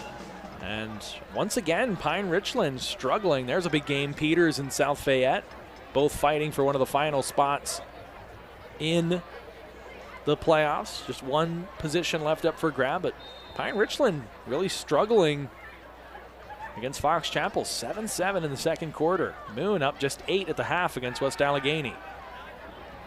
Now going to throw it away here. See if that ball carrier, or quarterback rather, was still in the pocket. That might be intentional grounding. We'll see if we get the call. There were a bunch of Gators in the backfield. I'm sure the coaching staff, Don Hall and company, clamoring for the call. As you take another look, as Donnelly sort of drops back and throws that one to no one. I don't know. I thought that might have been a potential grounding call. I got to be honest, I don't want to discredit myself as a color commentator. I still do not know the exact rules of intentional grounding. I swear there's about 7 different things that could be in play for intentional grounding. I don't think you're alone on that one. As a decent gain there on third down. And that, worth noting, that passing play there stopped the clock, and so now the Gators will call the timeout, so it will allow them to get the ball back with 1 minute and 17 seconds here, as it's an obvious punting situation for Franklin Regional, with 4th and short at their own 16-yard line after the 5-yard gain there on the carrier by Tyler Buska. And you see that shovel to Buska, and looking for some blocks, just trying to find some holes, but Gateway has plugged all the holes especially on the sides for the Gators, and nothing doing for Franklin Regional offensively really in this game as an entirety. Only points have come on special teams. Yeah, I mean, the only points is one of them arguably wasn't even them doing it. It was more of Gateway just kicking it out of the end zone. The other one was, of course, the nice kick return. But yeah, Franklin Regional, you know, want to hold yourself into this game at least make it somewhat interesting. You need to start moving the ball, and Gateway is not letting them do that at all. So the Gators look to get the ball back with a little over a minute left in play, and if this upcoming drive is anything like their last, they won't need all of it. 2 quick passing scores on the past 2 drives. Birch with now 3 touchdown passes on the evening. Good snap. Kick is away. Birch will take this one at the 44-yard line. Makes 1 man miss, 2 men miss. He's got a blocker, but he's swallowed up. A nice job coming up and making the open field tackle is Heath Sleva, and the freshman able to knife through and bring down Birch, because he was starting to get a wall of blockers there. If he gets past Sleva, I think he might take that one off to the races. Well, real quick, just want to say I'm glad that Franklin Regional went with the max protect punt here, as they're able to have plenty of time to get it off. And yeah, like you said, you taking a look at Birch here, you see he has a couple players with him. Then when he cuts back, he's got 3-4 guys that are able to block for him. And you see right there, it's just Sleva who was able to get right around them and was able to get to him first and take him down by the shoestring. So they're still on the right side of the 50. Ball at the 43-yard line after the short return by Brett Birch. Now he and the rest of the offensive unit for the Gators will go to work. His brother Brad takes the snap, and he's back to pass. Has a man open along the sidelines. It's Reynolds. Reynolds bobbles it, catches it, and then fumbles it at the end of that. But it'll still result in a gain of about 25 yards. They'll get it from the 43 down to about the 18-yard line. They get a gain of 25 on the nose. And look who's on him. Watch on your screen. You see it's 70. Brett Hickey is the one guarding him. Hickey's just gets blown by from the running back, like you said, Reynolds. That's a bad matchup for Franklin Regional, a good matchup for Gateway, and that's for the big game. Screen pass out to Brett Birch. He makes a few misses. He's down inside the 5, down to about the 1-yard line. A nice quick screen pass there. That's everything Franklin Regional's been trying to do, but has been unable to do. And so the clock continues to run, and they'll spike it here with 42-41. Well, the clock's still running. They're going to have to maybe fix that. As it stands, 40 seconds on the clock. Ball at what looks like the 2-yard line. After the 16-yard gain from Brad Birch to Brett Birch. So 2nd and goal now after the spike. They'll run the option. Birch going to try and keep it himself. He's going to get away from a moment, and he's going to get into the end zone. A great second effort, and Brad Birch with another rushing touchdown on the season. That's his 4th, and it's all Gators now, 41-9. And like I said, not the drive that Brett Hickey wants to remember. Hickey took the outside, was forcing him back in. Birch made a nice move, cut back, and was able to get by him. He taking a look at it, looking for the option, actually, I should say. My apologies. He was looking at the option and was trying to stay home with him, but Birch just cut it a little too far outside, as that one almost blocked on the extra point. But up and good. It is good, and that's well executed by Gateway. On that option, you have the ability to either pitch it or not. You see on the replay from that extra point, Brett Hickey almost did get to that one, but Gateway gets their 42nd point of the first half. Now Birch looking every bit the part that he did last week with 229 rushing yards, 4 touchdowns, and a rushing touchdown against Connellsville. And he has racked up some impressive stats in this first half. 3 touchdown passes and another one on the ground. Couple that with 2 more rushing touchdowns for Jaquan Reynolds. And a couple special teams blunders, but not a whole lot to complain about when you're up 33 with 34 seconds left in the first half of play. Yeah, with the exception of the miscues, I think, at the beginning of the game, really solid overall for pretty much everybody. The offense for Gateway, the defense has stifled Franklin Regional. Yeah, the special teams, you saw the snap over Plaxton, but other than that, it's been pretty good for Gateway so far. This one, a low grounder, gets swallowed up. Ball carrier gets walloped at about the 24-yard line, 29 seconds. We'll see what the strategy is here for Franklin Regional, as it has been tough sledding, to say the least. They have not been able to move the football. I'm not even so sure that they've picked up a first down offensively thus far in this game. It's been a while. I think you might be right, Vince. And it's just frustrating when nothing is working, and even the things that you go to as new plays aren't working. It's just the question, what do you do? Especially if you're Donnelly. I mean, you're getting rushed out of the pocket half the time, it seems like. What do you do? RPO, they'll hand this one to the tailback, and the pile moves forward for a few yards. The clock will run, and that may very well be our last play of the first half, as the Gators took them a little while to get rolling, but it looks like they are off and running toward their 7th win of the season, as we will head into the half. 42-9 our score here at Franklin Regional. A big second quarter, outscoring Franklin Regional 35-7. Spencer, what went right in this second quarter? What was that turning of the page? Where did things really start to develop here for the Gators? I think something that I don't think we talk about is them just calming down. I think at the beginning of this game, Franklin Regional had all the momentum, all the pressure, so the fans were into it. They were chanting, cheering, and Gateway was able to just relax, take a deep breath, play Gateway football that they've been playing all year, and they were able to execute really well, I think, especially going into that second quarter, both sides of the field. And you look now, that student section sure got a lot quieter here at Franklin Regional. But as we go to the second half, you wonder, how long do they keep the starters out there? You're eyeing up the playoffs. Certainly, if you are hypothetically able to get one of those top 4 spots, you get the bye. But so far, it's been a healthy season. It's been a healthy first half. You start to wonder, they start to pull some of those guys out because you don't want to get anyone hurt right before the playoffs. I wouldn't even be surprised, to be honest. I know Gateway wouldn't do it, but I wouldn't be surprised if you start pulling some people in the second half especially. I think that this is a game right now that Gateway really has nothing more to win when it comes to placement, when it comes to seeding. They have proven themselves. It's 42-9 in the first half. I think you just got to kind of park the bus a little bit and just kind of get yourself, or I should say start the bus and get that one rolling and go back home. Any closing thoughts before we head to halftime? Just solid overall for Gateway, and Franklin Regional has a lot to work on, and they need to really fix their offense. I think they're struggling, especially on those short passes. They need to move the ball downfield a little bit. I know it's tough. That line needs to start protecting Donnelly a little bit more so he can send that down the field. 4 total touchdowns from Brad Birch, and it's a comfortable 42-9 lead at the half. We'll step aside, but we thank everyone for joining us here on YouTube and the Treb Live High School Sports Network. Stick around for the halftime show. We'll be back with the second half of action right here from Franklin Regional.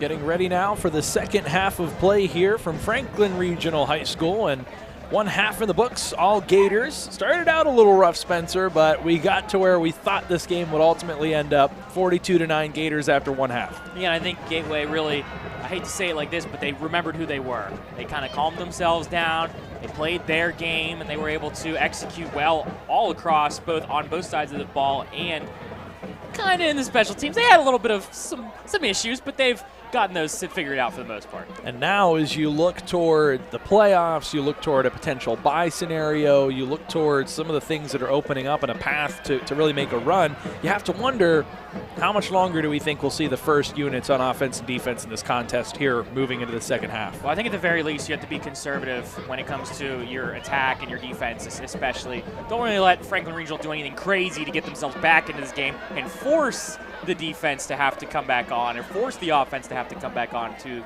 the field. But I don't see, I'm not the coach, I have never been a coach, but I don't see Gateway really putting out their starters, especially late in the fourth and even late in the third, to be honest. I think this is a game that you've done what you needed to do, you've done what you've shown what you are capable of, and then you're looking next week, to be honest. I hate saying that against Franklin Regional, but That's exactly what you have to do in this situation. You're looking at next week. Worth noting, one more score by the Gators if they're able to take, their lead is currently at 33. If they score again and make it past 35, seeing as we're in the second half now, we will see the modified timekeeping go into effect, which would allow that clock to continue to run, which would shorten the game. So something to keep an eye on if you think the clock's rolling inadvertently at the bottom of the screen. But both special team units now out on the field. Franklin Regional will receive the second half kick. Plaskin and the Gators set to kick this one off here as we start the third quarter of action here. This kick will take a friendly bounce inside the 20 to around the 15. It's corralled and taken up over the 30-yard line and stopped before getting out toward the 35 as the return man. The ball came out late. See what the call is. Was the runner down, or did the Gators come away with it? It looks as if the Gators did come away with it. A turnover there on the kickoff, and so the Gators offense now will go to work, as that was a late fumble. See if we can track it down here on the replay. We'll take another look. It is Zach Buska, and you see a couple players fighting for it. Did he lose that one before going down? Did he even have stopped progress? Was progress even stopped for him? You see another look. See, he breaks one tackle, and then he moves forward. It's going to be right here. Was that ball punched out? I think it was just ripped out of his hands, to be honest. That's tough to tell, but the delayed reaction of it makes it seem like it was later rather than earlier. They'll go for the big play here right afterward, and that one's going to be intercepted. So a turnover, and then the Gators give it right back to the Panthers. We saw a sloppy play like that in the first quarter, and we pick up the second half with a little more of it. Is the 6'4" defensive back Caden Smith went up and got that one. Yes, Caden Smith's got the height advantage on the receiver. You see, big throw from Birch. Smith just cuts in front of it. He's playing his man well. Was able to get to that ball first. Uses height and uses athleticism to get up there and grab that one and corral it in. So 4 total touchdowns, 3 through the air, 1 on the ground by Brad Birch in the first half, but now that's his second interception of the game thus far, and it sets the Panthers up at their own 20-yard line after that ball intercepted in the end zone. Quick pass there, that one in and out of the arms of the intended receiver. A lot of pressure there. Roman Sarnik unable to come up with it as Donnelly had to fire that one quickly as he had Gators bearing down on him. Yeah, Demetrius Harper was the one. You take a look. Basically, he could feel Harper coming at him, so he tries to get that one off quick. And unfortunately not hauled in by Roman Sarnik. And again, I don't expect him to have all the time in the world in the backfield, but he just is not able to be comfortable in the backfield, Donnelly, at all this game. There it is again. He's rushed out of the pocket again for Franklin Regional. Yeah, getting back in there, Matthew Brooks able to apply pressure. The 6'2", 255-pound defensive lineman disrupted that play. Had a blocker strung on him, just shoved him aside and was able to bring the quarterback down to the ground. I think that will technically be an incompletion. No, they will call it a sack. They'll say he was down. So that's third and about 16 now.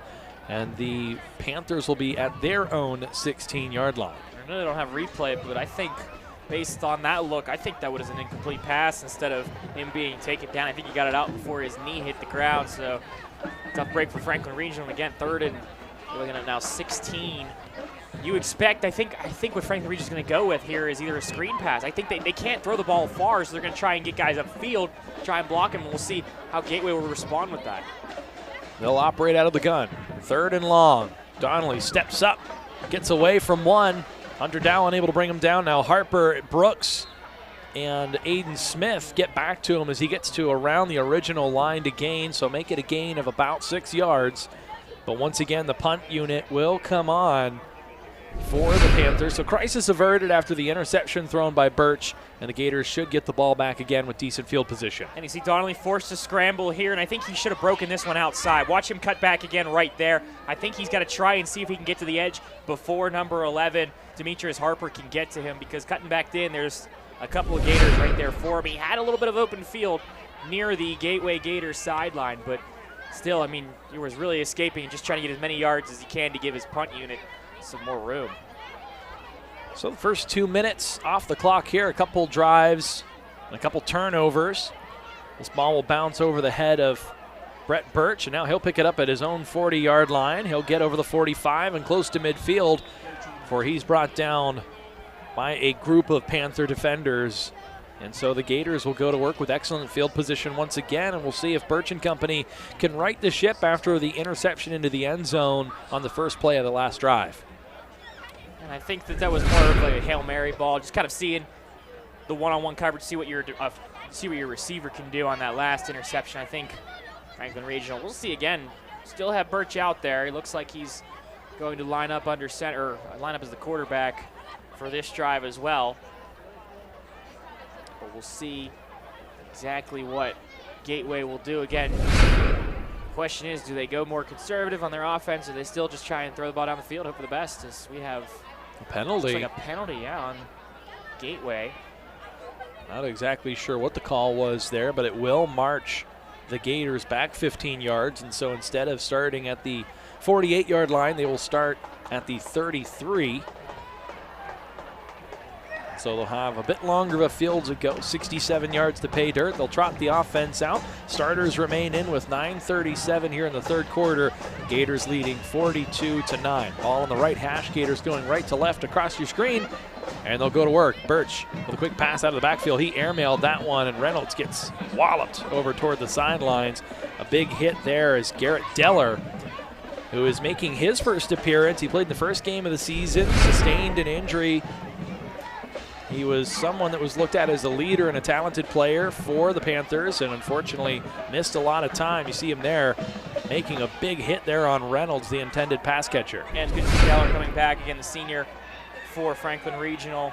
Last game of the year, senior day for him. So it's always nice to see him come back on the field for the Panthers. So 2.5 minutes gone by here in the second half. And they'll hand it off to Reynolds. Reynolds with a nice hole. He makes a nice move. He's able to get around a few defenders in the open field, and he'll get up towards midfield. Needed about 10 yards there and got much more. Make that a gain of about 12 yards. Once again, a nice run by Reynolds. And you see a big hole there, 55 for Gateway. That's Matthew Brooks, who was able to create that hole for the Gators, and for Reynolds, was able to break for a big gain. They'll fake the handoff here. They'll go out Birch to Birch. They have the screen set up. Good blockers in front. Now he's off to the races. Down to the 30, down to the 20, down inside the 10, and he's going to take this one into the end zone. Jumps over a defender, and that is a touchdown. No flags on the field, and that is going to be a long one there. Ball was at about the 45-yard line, so a 55-yard touchdown there. Take another look. And they're not going to get credit for it, nothing on the stat sheet, but 53 and 60, you see on your screen, forcing Franklin Regional back in. They got some blockers for Brett Birch, and that is the big reason I think that Birch was able to take this one all the way down. Number 4 as well, Patrick Bodie Jr., nice block for Gateway for the touchdown. And the PAT following up and good. Once again, Plaskin continues to be solid. And the lead is now 40, and we will enter the modified timekeeping as it is 49-9. Gators all over top of Franklin Regional. Take one last look at that excellent blocking downfield on the screen. And again, 53, that's Barron Fowler, 60, Hunter Dow. It's arguably been the difference between these teams. I know you don't necessarily think that, but Franklin Regional, their offensive line has struggled to keep Donnelly protected in the pocket, and on the other side for Gateway, they have blocked well on plays like that. It's a big difference in this game when your offense can't get anything going for Franklin Regional. Your defense is on the field for so long. The offensive line is just barreling down on you. It's tough. It's tough to stop these Gateway Gators. So that's Birch's 4th touchdown pass on the evening, 5th total touchdown overall. First connection tonight with his brother. And so Brett Birch able to find the end zone. Birch 8th in receptions, 9th in receiving yards in 5A, having himself a decent season. Both brothers coming up from Jeanette, transfers from last year's single A title winner. And so we saw both players going through that maturation process of growing up playing 5A here. You see Looks like the knee was down there on the return man. Looks like they might have missed that one. Yeah, I was shocked. I was looking at that myself. I didn't know. I mean, high school football, knee is down, no touch is still going to be down, right? So I'm a bit surprised by that one. And frankly, the officials are normally very on top of that. We've seen that numerous times this season. We saw it earlier in this contest with Brett Birch fielding one from his knee that looked like it may have touched, may have not, but they called it dead immediately. They're normally very quick to get on top of that, but a rare miss there. And the Panthers will benefit by gaining about an extra 10 or so yards, and they'll start this drive at the 40-yard line as the rain starts to fall once again here in Murraysville. And again, pressure in the backfield. Donnelly doing a good job. He evades probably the first 4 or so Gators, but by the time Hunter Dow got back there, Donnelly had run out of steam and run out of places to go. So a sack for Hunter Dow, and that'll be another first down play in which Franklin Regional goes either nowhere or backwards. That's really been the story tonight, Spencer. Just futility on first down for Franklin Regional. Yeah, Connor Donnelly is going to have white jerseys in his nightmares tonight. I mean, it's just been a rough night for him to do anything regardless. It's not like it's him having the issues when it comes to his throws. Yes, he's had some issues with that. It's just when you're scrambling constantly, you can't be expected to make perfect plays, and that's the problem for Donnelly. He's not able to do really anything, unfortunately, for Franklin Regional. They'll go to the option here. Donnelly fakes the pitch. Now he has some room. A nice run there, and he gets up over the 40-yard line. Was he down? The ball came loose. I think Donnelly ultimately got back on top of it, which was incredible, being that there were so many white jerseys around. And so they do call it a fumble. That'll actually result in a few more yards for the Panthers, who are now down to the Gateway 35. And this is a really good play by Donnelly. I think this is the first time we've seen him fake the pitch. They have pitched it pretty much every single time. And yeah, that ball was pulled out by number 16 for Gateway, Carson Engelka. Engelka, yeah. Sorry, my apologies. But yeah, I mean, Franklin Regional, that's an offensive play you need. Once you have that quarterback option, you can give yourself some more options just like this. Yeah, another good play design, another good fake. Not quite the same hole that was there on the last one, but a decent gain of 4, which, based off of how first downs have been going for the Panthers, you'll take that. I think that might have been the first down we've seen from Franklin Regional in a very, very long time, unfortunately, for this game. You take another look. Again, it's this pitch that we've seen it a lot, probably about 5 times so far, but this time it was a fake. Got a little bit with a holding there, but, you know, nothing called, but still a couple of yards. And again, you're not expecting to win this game, unfortunately, from Franklin Regional. 49-9, clock counting. If you can get double digits, 20 points, you're looking good going into playoffs. Another carry here by one of the Buska brothers. That's Tyler. And so the senior on senior night sets the Panthers up. What about a 3rd and 4 upcoming here? Ball inside the 30. This is the deepest they've gotten into enemy territory thus far tonight. Ball sits at the 29-yard line of the Gateway Gators. Donnelly doing a lot there. Saw the little block he had on Demetrius Harper, kind of pushing him down, helping out his teammates, staying with the play. This is where you start. I know the rain is coming down a little bit more. You start airing it out a little bit more if you're Donnelly. Once you establish the run and make Gateway sell on the run, as we see what I believe should be an offsides for Gateway. I don't think anyone moved for Franklin Regional, but we'll see. Well, Harper tried to time the snap out. We've seen Aiden Smith do that a ton this season, but Harper gets caught with his hand in the cookie jar, and so that will move the chains without Franklin Regional having to move the ball offensively. As you see, Harper he knew as soon as he got across that he had messed up on that one. Harper's been so good this season at that end position. So it'll be a fresh set of downs, and now the ball at the 24. Franklin Regional threatening to get into the red zone for the first time this evening. They'll operate out of the shotgun with 2 receivers. Now they send a man in motion. Snaps a little low. They'll get this one out into the flat, but again, thrown too far for the intended receiver, Brett Fickle, the motion man. So it'll be 2nd down and 10. We've seen this kind of pattern towards the sidelines that really hasn't worked for Franklin Regional. I don't think they've had a throw like that been successful yet. Unfortunately, this evening, you take another look at it. It's this play where 44, I mean, he's open for a minute. He's got the defender chasing him down, but just can't get it to him.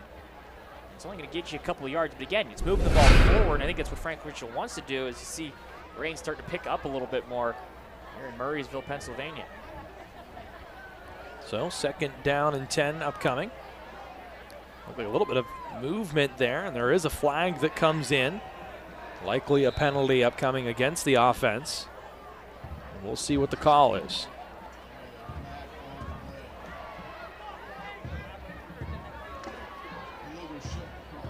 Yep, it will be a foul against the offense, and so that will back them up. So that'll make it a 2nd and what looks to be about 15. Ball now back at the 29-yard line, so they lose the 5 yards that they gained with Demetrius Harper jumping off sides, and now things get a little more difficult for this Panthers offense. I think it was Brett Frick who was still in motion. He wasn't set once that play was snapped, so that was the reason for the flag on the play.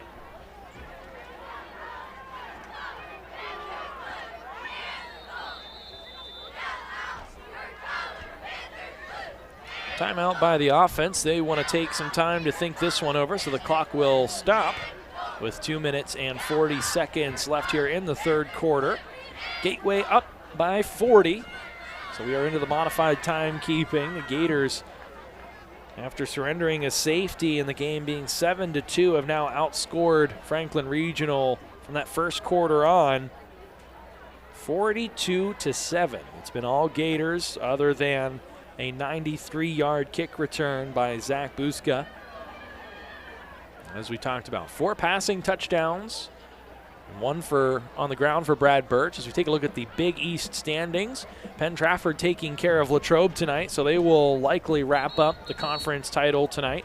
Gateway looking to move to 4-1. They'll be the runner-ups at 7-3, should gain a high seed in the playoffs. And then Franklin Regional and Woodland Hills will be the other 2 playoff-bound teams. Woodland Hills currently up on Connellsville. They'll move into that 3 spot at 4-6, and Franklin Regional will probably be one of the last teams seeded toward the bottom of the bracket, as they'll finish 3-7, 2-3 in conference play. Latrobe and Connellsville, no playoffs this season, and for Connellsville, no wins this season. 2nd down and long. Donnelly with a little bit of time to throw, but he's going to hold on to it just a bit too long, and Hunter Dow is going to track him down about 15 yards back behind the line of scrimmage, or rather 15 behind the original line to gain. And all of that is to say it's going to be 3rd and very long upcoming for Franklin Regional. And I'll give the offensive line a little more credit here this time. I think it was just too long. Nothing was working downfield for Donnelly, and he couldn't hold off the defense forever. Once he finally broke out of the pocket, it was just too much for Donnelly. So they got down as close as the 24-yard line of Gateway. Now they find themselves at the 42. It's officially 3rd and 25. And we'll see what they draw up here. As Donnelly rolls out to his right, has time, goes, and this one intercepted along the sidelines. And it looks like Patrick Bodie Jr. was able to bring that ball in with feet inbounds. Read the play excellently, and there you get a look. We see him much more making big splash plays on offense, but for the 2nd week in a row, he's made a couple big defensive plays, and he shows you why he's being recruited as a DB at the next level. Yeah, take a look at the awareness. You see Donnelly rolling out to his right, and there's only really 1 receiver, 2 receivers to be specific. He was looking at number 4, Maddox Morrison, the whole time. Bodie recognized that the whole time as well. Stepped up, timed that perfectly, and picked it off for Gateway. And it looks like we will finally see the 2nd unit come out for the Gateway Gators.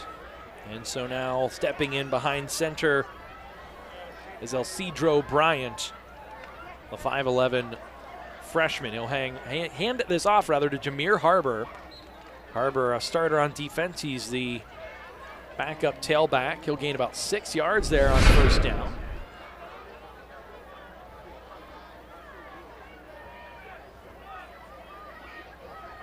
And a good push there by Harbor, the senior running back. And that will bring us to the end of the 3rd quarter. Your score after 3 quarters of play, 49-9. The Gators all over top of the Franklin Regional Panthers here on the road in the rain in Murraysville, Pennsylvania. Just 12 minutes to go. You've been tuned into Gateway Football on YouTube and the Trib Live High School Sports Network. Vince Russo and Spencer Witt here tonight bringing you this call. As you see the rain starting to pick up a little bit here. The Gators getting their starters out. Let's take a look at the Northeast Conference standings.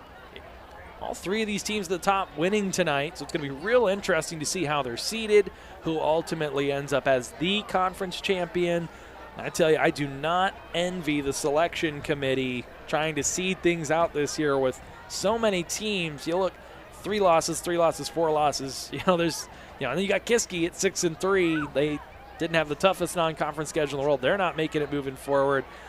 Then you got your top 4 here. Bethel Park and Upper St. Clair were engaged in a battle looking for second place. Bethel Park started the season off rough, rattled off 4 victories in a row.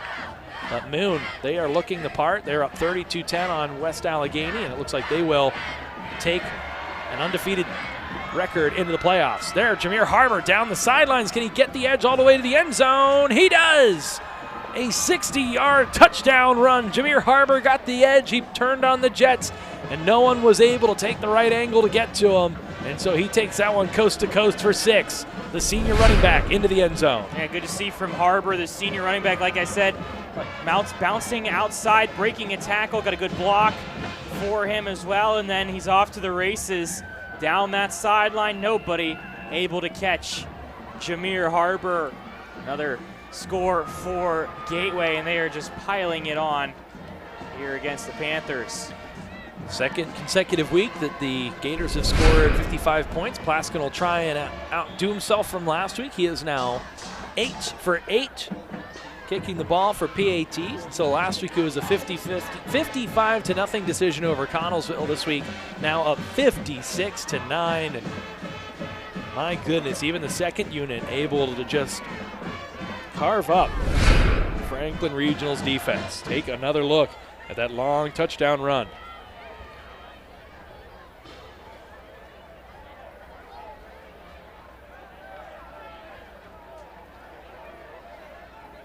It looked as if they were going to catch Harbor there at the end, but just a little bit of speed there to get him over the top at the end. And you said it well, Spencer. Good to see the senior get a carry late in the season and be able to break a big run. And definitely a confidence booster for someone who has played major snaps on defense and could very well get some carries in the playoffs. So the clock will continue to run here. 10 minutes. We will just pass that mark as the kickoff team trots out. The return team set and ready for Franklin Regional, as that was their only touchdown scored, was that long 93-yard kick return touchdown. For the Gators, they've scored in a myriad of ways. That was their 3rd rushing touchdown, rather 4th rushing touchdown. They got 4 passing touchdowns, so a very balanced attack for the Gators tonight. Definitely a statement win, another really good showing as they get closer and closer to the playoffs. Different kicker in now for the Gators, and the ball carrier, Buzka, will get brought down. And we don't have 63 on our roster, so we're not exactly sure who that is, but a decent kick there down inside the 25-yard line, and you're going to get that every now and again. I can't believe that Gateway would bring a ringer in, up 56-9 on as a kicker. I mean, I can't believe that. Who would have thought? So, a couple new players getting opportunities. The second defense is now in. Rakari L playing at the edge position. Got Leonard Sherrod back in the secondary. Cameron Price on the outside playing cornerback. I think now especially you really got to get all the seniors in if you can. If they're not on the first team, definitely want to get them in. What is their final regular season game for both Gateway and Franklin Regional. And it looked like the ball may have come out at the end of that run. We'll see if they mark the ball carrier down. Still no signal from the officials. I think no signal is going to mean basically that it is still Franklin Regional ball. We'll take another look at it. They have made the determination that it will stay with the Panthers. We'll see if that ball did or did not come out before the ball carrier came to the ground. And ooh, that's out. I think that's out. But did he collect it himself afterwards? I don't think so. I think that might have been. It looked like it came out. That's a good, excellent job tonight by our replay crew. Through and through, they have caught all of the angles tonight. And that definitely looked like a fumble. But up 47, it doesn't matter quite as much as that last carry was by Tyler Buska. This one by Zach, his brother. Both seniors getting a few carries here down the line. That one a 6-yard gain on first down to make it 2nd and 6.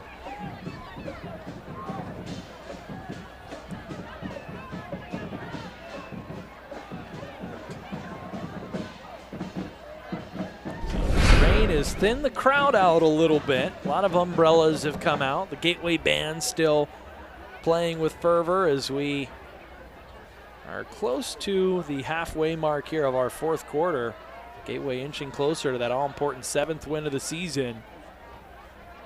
Again, an option with a fake pitch there by Donnelly. He's able to get away from a few defenders, and finally able to be brought down by Leonard Sherrod just past midfield, but that will move the chains. So another first down on back-to-back drives now for the Panthers. Let's see if they can put something together here against the Gators' second defense. A nice move by Donnelly, getting around a couple players, not giving up on that play as he was clearly going to be beat by a couple guys, and he decided to cut it back to the right side where he had a little more open ground to take it for the first down. Ahmad Harris also getting in on the stop there. As we saw, the umbrellas are out in full force. Nice breeze rolling through here into the press box. And it'll be an RPO, but nothing going there. That one swallowed up right at the line of scrimmage, so it'll stay 2nd down and 10 from the Gateway 48. Nothing doing there for the Panthers. Temperature hasn't dropped too much. We do have some light rain. We haven't seen either team pass the ball yet in this half more than they've had to. We did see the 55-yard pitch and catch between the Birch brothers. But other than that, we really haven't seen either team try and air it out. Bodie did come up with an interception. They'll try and go to the air here. They'll make a connection, and getting down the sidelines and making a few Gators miss is Roman Sarnik. And so Sarnik with a nice pickup there. Looked like he got inside the 40-yard line, close to first down yardage. Let's take another look. And just over the fingertips of a Gateway player, and Sarnik moving upfield. Gonna give himself a couple more yards, and I believe he did not get, he did get the first down, correction. So nice play for Franklin Regional. I knew he was close, but Franklin Regional in the first down, though, a flag was on the field. So I think that is actually the reason for it. I think it was a flag on Gateway as well. That's why they're moving the ball even farther down. Yeah, going to move the Gators, or rather the Panthers, down into Gators territory, even further down to the 22-yard line, getting word that was a face mask penalty. So tack that on to the end of the run. It'll be 1st and 10 once again. Panthers threatening here to put their first offensive points on the board, but that run stalls out. Might have been a gain of a yard. A couple players getting into it on the back end there as Jared Ribar was up in the grill of Donovan Biggs. Let's take another look at the carry there by Tyler Buska.